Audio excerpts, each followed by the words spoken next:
శ్రీకృష్ణ పరబ్రహ్మణే నమః. శ్రీ గురుభ్యో నమః. శ్రీమద్భాగవత సంగ్రహము, దశమ స్కందము, ఉత్తర భాగము. ద్వారకా విలాసము. ప్రద్యుమ్నుడు. దేవతల రక్షణ గురించి కుమారస్వామి పరమశివుని పుత్రుడై జన్మించవలసి ఉన్నది. కానీ సతీదేవి దేహత్యాగము తరువాత శివుడు ఏకాకి అయి తపోనిష్ఠుడై ఉన్నాడు. అతని నేపతిగా వరించి అతనికి తెలియకుండా అతని పరిచర్య చేస్తున్న హిమగిరి నందిని అయిన పార్వతీయందు అతని మనస్సు లగ్నమై వారు దంపతులైతేనే తప్ప దేవతల కోరిక ఫలించదు. కనుక దేవతలు మన్మధుని ఆశ్రయించి శివునిపై తన కామాస్త్రాలను ప్రయోగింపమంటారు. మన్మధుని చర్య వలన ధ్యాన విక్షేపము కలిగిన శివుని యొక్క 3వ నేత్రజ్వాలకు అతడు భస్మమైపోయాడు. అయితే మన్మథ బాణ ప్రభావం చేత శివుని మనస్సు చెలించి పార్వతీయందు లగ్నము కాగా ఆమెను వివాహం చేసుకున్నాడు. మన్మధుని భార్య అయిన రతీదేవి యొక్క మొరను ఆలకించిన శివుడు ఆమెను కనికరించి మన్మధుడు అనంగుడై ఆమెతో సంచరించగలడని చెప్పాడు. కానీ సౌందర్యానికే ప్రతీకం అయిన మన్మధునకు రూపం లేకపోవటం ఏమిటని ఆమెకు సంతుష్టి కలగలేదు. అప్పుడు శివుడు ద్వాపర యుగంలో అవతరించనున్న నారాయణునకు మన్మధుడు సుందర రూపములో పుత్రుడై జన్మిస్తాడని, అప్పుడు ఆమె అతనితో కలిసి జీవించవచ్చని చెప్తాడు. రుక్మిణి కృష్ణులకు మన్మధుడు పుత్రుడై జన్మించి ప్రద్యుమ్నుడని పిలువబడ్డాడు. ద్వారక ప్రజలందరూ అమితమైన ఆనందోత్సాహాలతో ఉత్సవం జరుపుకున్నారు. శంబరాసురుడనే రాక్షసుడు తన మృత్యువు కృష్ణుని పుత్రునిచే సంభవిస్తుందని తెలుసుకుని అందరూ వేడుకలలో నిమగ్నమై ఉన్న సమయంలో ప్రద్యుమ్నుడు పుట్టిన 7వ రోజునే ఆయనను ఎత్తుకొని పోయాడు. బిడ్డడిని ఎలా చంపాలి, ఎక్కడ చంపాలి అని ఆలోచించాడు. ముద్దులు గొలిపే ఆ ముగ్ధమోహనాకారుని చంపడానికి ఆ అసురునకు కూడా చేతులు రాలేదు. చివరకు వానిని సముద్రంలో పారవేస్తే సముద్రుడే తన గర్భంలో కలుపుకుంటాడు అని నిశ్చయించి ఆ బిడ్డను సముద్రంలో పారవేసి తన మృత్యుభయం తొలగిపోయిందని సంతోషించాడు. సముద్రంలో పడిన బాలుని ఒక పెద్ద చేప మింగివేసింది. అతి పెద్దదైన ఆ చేపను జాలర్లు పట్టుకొని రాజైన శంబరుని వద్దకు తీసుకుని వెళ్ళగా అతడు సంతసించి జాలరులకు ధనమిచ్చి చేపను పాకశాలకు పంపించాడు. వంటవాళ్ళు ఆ చేపను కొయ్యగా దాని పొట్టలోనున్న దివ్య సుందర బాలుని చూసి ఆశ్చర్యపోయి ఆ బిడ్డను ఆ పాకశాలను నిర్వహిస్తున్న మాయావతి అనే ఆమెకు చూపించారు. ఆ బిడ్డను చూడగానే ఆమెకు వానిపై అకారణమైన మోహం పుట్టుకుని వచ్చింది. వానిని ప్రేమతో పెంచసాగింది. బాలుడు పెరిగి పెద్దవాడయ్యాడు.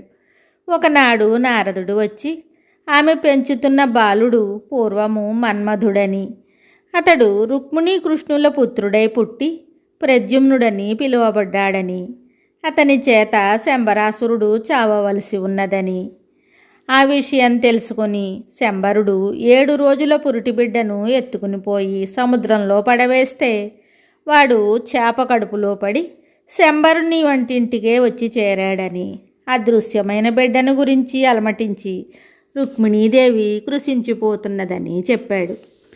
మళ్ళీ మాయావతి అని పిలువబడే ఆమె నిజానికి మన్మధుని భార్య అయిన రతీదేవి అని, మహాదేవుని మాట ప్రకారము తన పతిని కలుసుకోవచ్చునని భూలోకంలో సంచరిస్తూ శంబరునిచే చెరపట్టబడి అక్కడ ఉన్నదని, త్వరలోనే శంబరాసుర వధ జరిగిన తరువాత వారిద్దరూ ద్వారకకు వెళ్ళిపోవచ్చునని చెప్పి నారదుడు నిష్క్రమించాడు.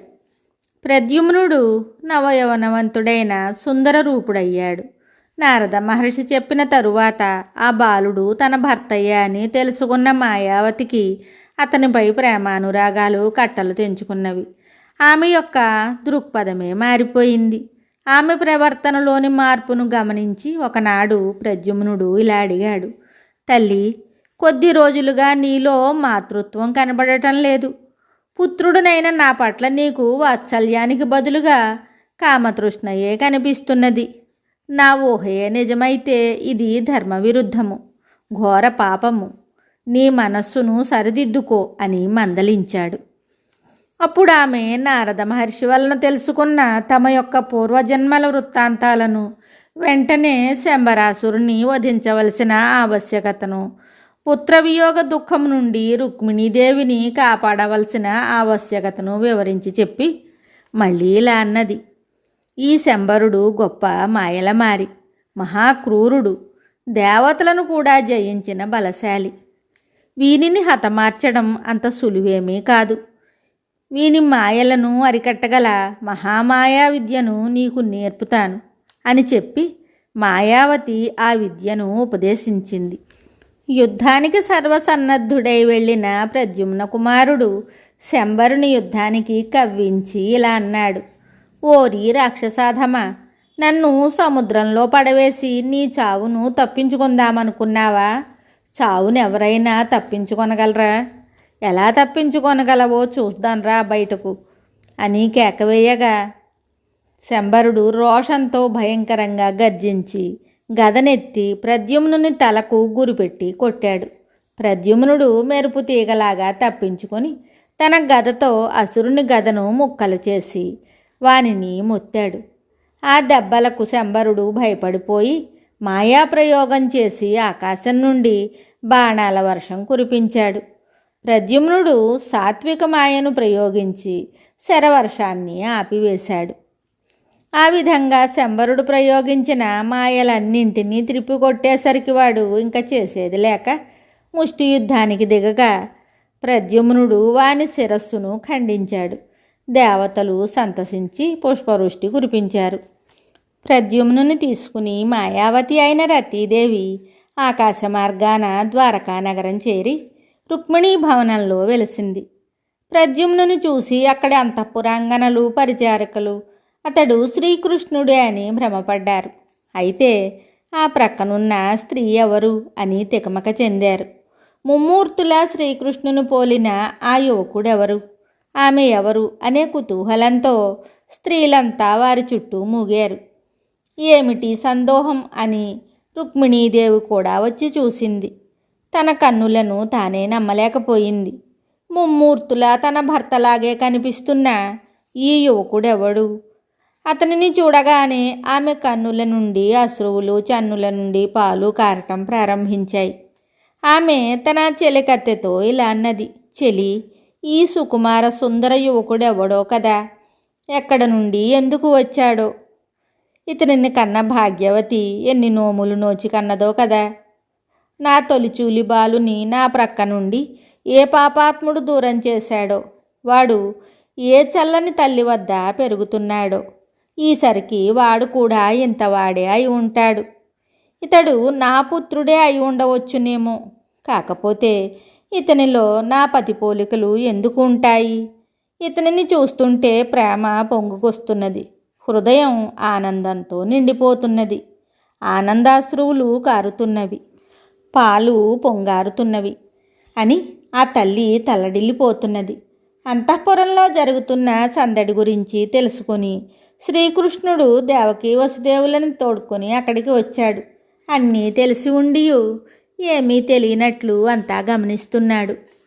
అందరిలో కుతూహలము పతాక స్థాయికి చేరుకునేసరికి నారద మహర్షి ప్రత్యక్షమయ్యాడు. శంబరుడు పసికందును ఎత్తుకుపోయినప్పటి నుండి ప్రద్యుమ్నునిచే సంహరింపబడినంత వరకు జరిగిన వృత్తాంతమంతా వివరించి చెప్పాడు. మాయావతి ఎవరో కూడా చెప్పాడు. మరణించిన బాలుడు బ్రతికి వచ్చినంత ఆనందం కలిగింది అక్కడి వారందరికీ. దేవకీ వసుదేవులు, బలరామకృష్ణులు, రుక్మిణీ సమేతులైన అంతఃపుర కాంతలు అందరూ రతీ ప్రద్యుమ్నులను ప్రేమతో ఆశీర్వదించారు. రుక్మిణీదేవి కొడుకును కౌగలించుకొని మృత్యుముఖం నుండి తప్పించుకుని దుష్టరాక్షసుని సంహరించి భార్యతో సహా వచ్చినందుకు ఆనంద బాష్పాలు రాల్చింది.